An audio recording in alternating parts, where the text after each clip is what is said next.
Dora cinema నిన్న release కావడం జరిగింది. మరి రిలీజ్ అయ్యి దాదాపుగా అంటే మంచి ప్రశంసలతో ముందుకెళ్ళడం జరుగుతుంది. దాదాపుగా చాలామంది రివ్యూస్ చూస్తే ఆడియన్స్ రివ్యూస్ స్పెషల్లీ ఈ యొక్క సినిమా ఈ మధ్యకాలంలో కుటుంబ సమేతంగా అంటే పూర్తిగా ఫ్యామిలీసు మరియు పిల్లలతో ఎగ్జామ్స్ అయిపోయిన తర్వాత పిల్లలతో చూడడానికి ప్రతి ఒక్కరు కూడా చూడడానికి బాగా ఆకర్షించుకున్నటువంటి సినిమా అని చెప్పేసి రివ్యూస్లో చెప్పడం జరిగింది. అదేవిధంగా సినిమాలో మ్యూజిక్ పరంగా ఆర్ఆర్ పరంగా చాలా బాగా వివేక్ మెర్విన్ గారు చేయడం జరిగింది.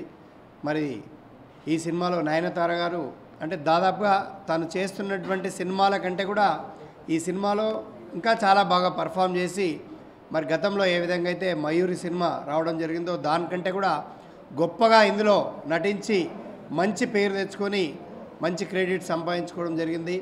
అదేవిధంగా నిన్న మార్నింగ్ షో దాదాపుగా అంటే తెలుగులో రిలీజ్ చేసినప్పటికీ కొంత నిరుత్సాహ చెందినప్పటికీ మ్యాట్నీ షో నుండి కలెక్షన్స్ కూడా దాదాపు ఏంటంటే మోర్ దెన్ 50% ఇంక్రీజ్ అయ్యి మరి నిలవడం జరిగింది. కాబట్టి ఇలాంటి సినిమాని ఎందుకంటే పిల్లలు తప్పకుండా చూడాల్సినటువంటి సినిమా. ఎందుకంటే దాదాపుగా ప్రతి ఇంట్లో పిల్లలు ఈరోజు రేపు ఇంట్లో వీడియో గేమ్స్ కానీ లేకపోతే డోరామాన్ గేమ్స్ కానీ అలాంటి ఆడుకుంటూ ఉంటారు.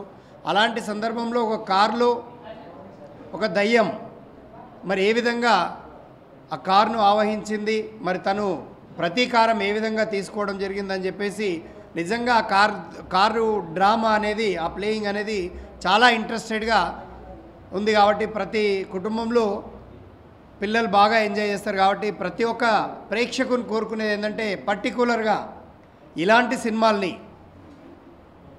మనం పిల్లలకు దాదాపు ఎగ్జామ్స్ అయిపోయినాయి కాబట్టి తీసుకెళ్ళి చూపించినట్టయితే మరి మంచి సినిమాను చూపించిన వాళ్ళం అవుతాం. వాళ్ళు కూడా ఈ సమ్మర్లో కూల్గా ఎంజాయ్ చేయడానికి అవకాశం ఉంది. మరి పూర్తిగా కుటుంబ సమేతంగా చూడదగ్గ సినిమా. మరి ఇప్పటికే మంచి ప్రశంసలతో ముందుకెళ్ళడం జరుగుతుంది. మరి పర్టికులర్గా ఇలాంటి సినిమాను ఆదరించి అభిమానించి మరి ముందుకు తీసుకెళ్తున్నటువంటి ప్రేక్షకులందరూ కూడా ప్రత్యేకంగా ధన్యవాదాలు తెలియజేస్తూ మరి ఒకటే వేడుకునేది ఇలాంటి సినిమాలను ఎంకరేజ్ చేసి నిలబెట్టినప్పుడు ఇంకా ఇలాంటి మంచి కాన్సెప్ట్ తోటి అంటే ఒక రొటీన్కి భిన్నంగా ఒక డిఫరెంట్ సబ్జెక్ట్తో ఒక కారులో ఒక డాగ్ ఏ విధంగా ఒక డాగ్ రూపంలో మరి ఏ విధంగా తను ప్రతీకారం తీసుకోవడం జరిగింది. మరి అవన్నీ కూడా నిజంగా ఒక కారు ఒక డాగు మెయిన్ పాత్ర పోషించి మరి ఈ యొక్క సినిమా మరి కారు కూడా ఎక్కడ మరి డిఫరెంట్ చాలా సినిమాల్లో మనం కారును ఒక రకంగా చూస్తాం. మరి ఇక్కడ పూర్తిగా కారే ఒక యాక్టర్ అయి మరి చేసినటువంటి సినిమా కాబట్టి మరి ప్రతి ఒక్కరు కూడా ఆకర్షించడానికి అవకాశం ఉంది, ప్రతి ఒక్కరు కూడా ఎంజాయ్ చేయడానికి అవకాశం ఉంది. కాబట్టి మరి ఈ సినిమాను చూసి వీక్షించి మరి సినిమాని ఇంకా విజయపథం వైపు తీసుకెళ్ళి మరి ప్రతి ఒక్కరు కూడా ఈ సమ్మర్లో ఒక మంచి సినిమాను ఆదరిస్తారని చెప్పేసి ఇప్పటికే ఆదరిస్తూ ఉన్నారు. మరి ఇంకా ఆదరిస్తారని చెప్పేసి మరి కోరుకుంటూ ఈ సినిమాని తప్పకుండా చూడాల్సిందిగా చెప్తాను.